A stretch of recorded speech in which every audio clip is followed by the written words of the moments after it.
very sensitive, whether it's temperature, to something visual, to something that was bothering her. I mean, it was very acute.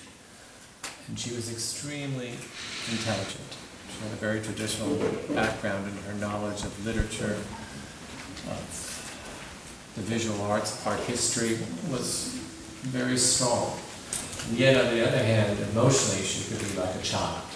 So it was always dealing with these two sort of polarities between this woman and this baby in a certain way. I think that at certain times she could be very aggressive, at certain times she could be very depressed, at certain times she could be very loving and nurturing. I mean, it was always up and down.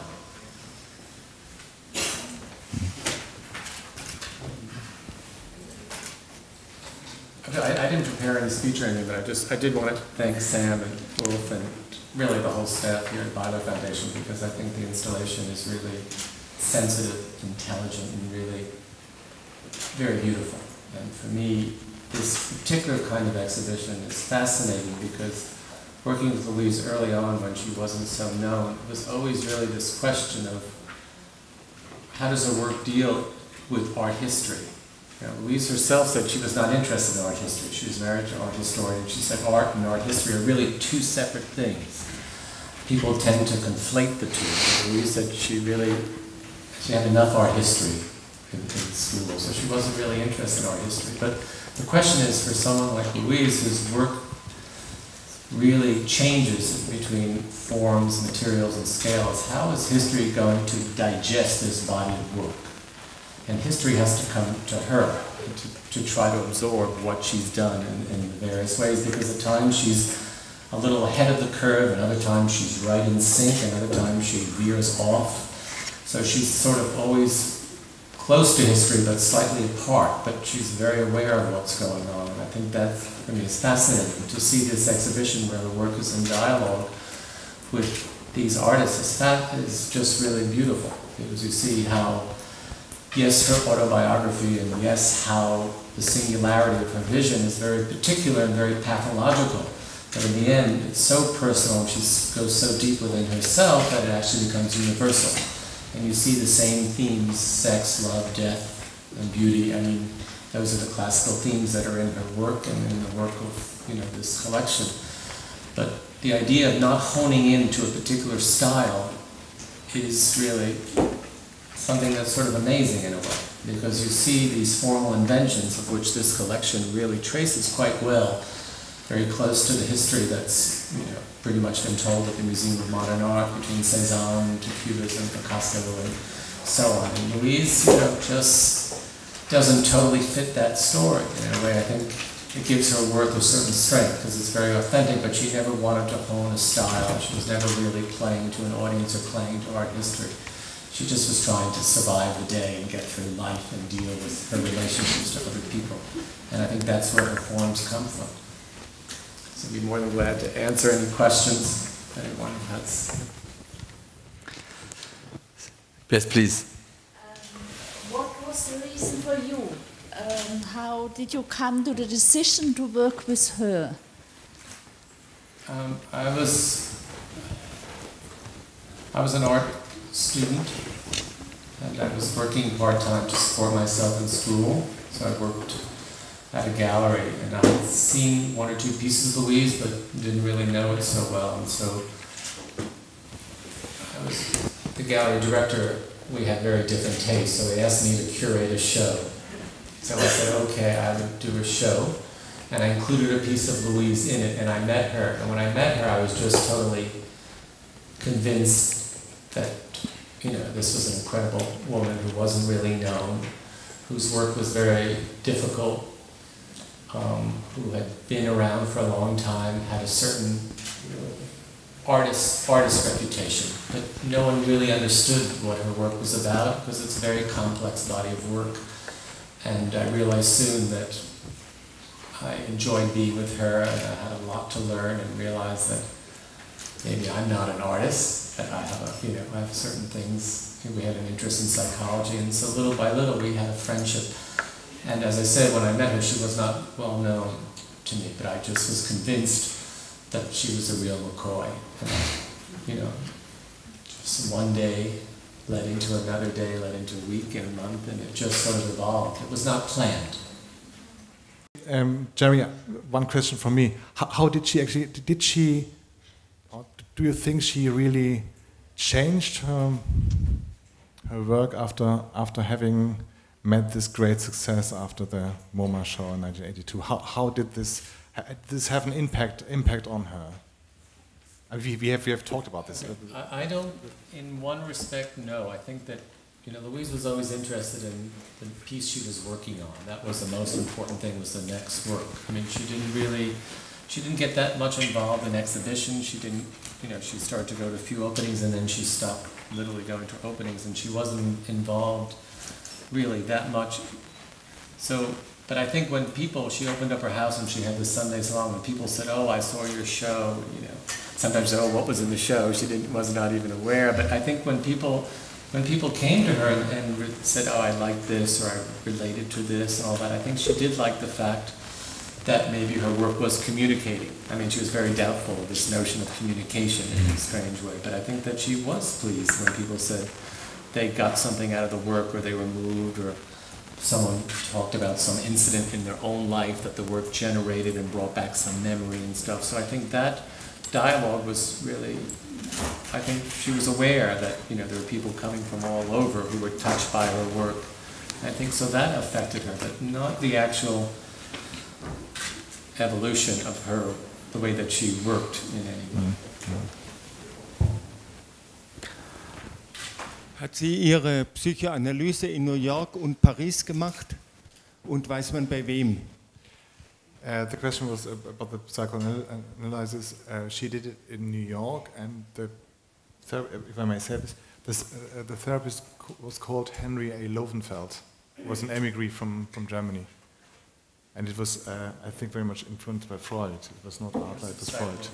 She's been in therapy off and on almost 30 years, but there was a concentrated period between 1952 and 67 where she was in intense therapy.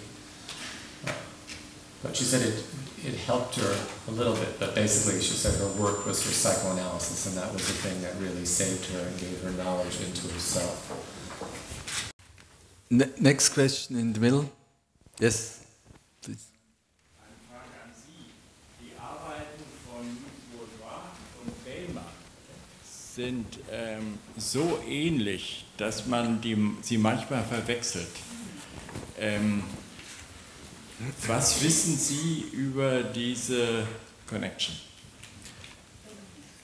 Die Arbeiten von Beyeler und Louis Bourgeois, die sind zusammen ausgestellt worden, letztes Jahr in Berlin, in einer sehr, sehr interessanten Ausstellung. Ich fand das oder finde das sehr interessant, und wie Sie sagen, das ist sehr nahe. Ich frage mich nur, ob dieses spezielle Interesse Bellmers an Sexualität, das er darstellt, ob das eigentlich so wirklich vergleichbar war mit dem, was Louis Bourgeois wollte. Louis Bourgeois ging es wirklich doch eigentlich eher um, wie Jerry gerade sagte, um diese Frage des männlich-weiblichen, dieser psychologischen Polarität, die sie in sich spürte, die sie darstellen wollte. Ich glaube, da gibt es doch gewisse Unterschiede. Aber im Grunde genommen sind Beyeler und Bourgeois natürlich Kinder ihrer Zeit auch, was das angeht. Und Louise Bourgeois wollte sich niemals als Surrealistin bezeichnen lassen, aber es ist ganz klar, dass sie vom Surrealismus beeinflusst worden ist. Klar. Also es gibt sicher Werke, die formal Louise Bourgeois und Hans Beyeler, den ich sehr verehre, sehr nahe bringen, und diese Ausstellung hat das auch gezeigt. Aber Louise Bourgeois hat auch viele Arbeiten gemacht, die völlig anders aussehen, als was Beyeler macht, und auch andere Themen bearbeitet und sich ein viel breiteres Spektrum gezeigt. Es sind beides interessante Künstler. Diejenigen, die Interesse an Bellmers Arbeiten haben, sollten dann einfach erst ab dem 1. Oktober in unsere Ausstellung kommen. Dann kann man ihn nämlich in der Surrealismus-Ausstellung sehen und die Arbeiten der beiden vergleichen. Yes, Louise Bourgeois died very old. What kind of work was she able to do during the last years of her life?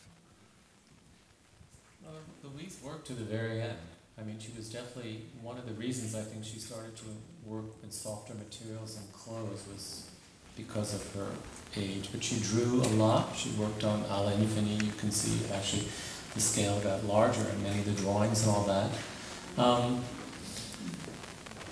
You know, I think Louise, a lot had to do with the way she was feeling, but I think in a way that the material had to do with her physical limitations in the strength. I think moving to the soft materials and the fabric definitely was something, you know, maybe the equivalent of Matisse cutouts in effect, or working with something quite soft and she could handle and manipulate and do, you know, to a certain extent on her own, and then at a certain point with an assistant. So I think that that evolution with the work definitely came out of the limitations of her physical thing, you know. But she worked, you know, very in concentrated periods, and she would take a break. So, but I think that, you know, I didn't see really. Yes, there was a slowdown in the sense of, you know, definitely dealing with her body, but not something that affected really her mind or affected her ability to continue working. I would be very much interested how she deals with the knowledge that she is running out of time. As an artist, you have always these ideas, what you want to do. You always in the head work on your next project somehow. And she knew she's not going to be 110 probably. She's running out of time for creative time. How did she handle that? Did she talk about it, or did she put it on? Well, she never talked about death, if that's what she talked about that. I think that, you know, she just kept working all the time. I think that she did. I don't know. I think the work, I think as long as she was working, that's all that really mattered to her. I think, yes, she had to be aware of time, for sure, but I don't know how it manifests itself in the work. I think also the clothes pieces, for example, I think in that sense she was aware, you know, of what's going to happen to all this stuff when I go. I saved clothes that belonged to me, you know, that was like a diary, and I don't want them to be thrown out, or I had certain things from my mother or from my family, and I think she incorporated them in her art so that they would live on beyond her. I think she was aware, obviously because of not wanting to control these things, to make sure that the things that meant something to her would survive beyond her physical being.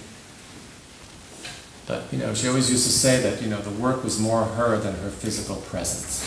And so I think in the end she had faith in what she had produced as being meaningful to her.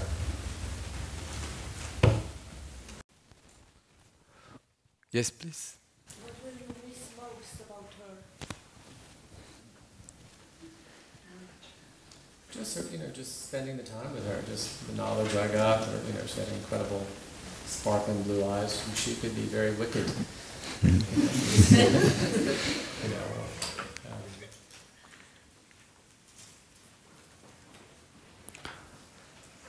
Well, thank you, Jerry. Thanks for all your attention. Danke Ihnen allen.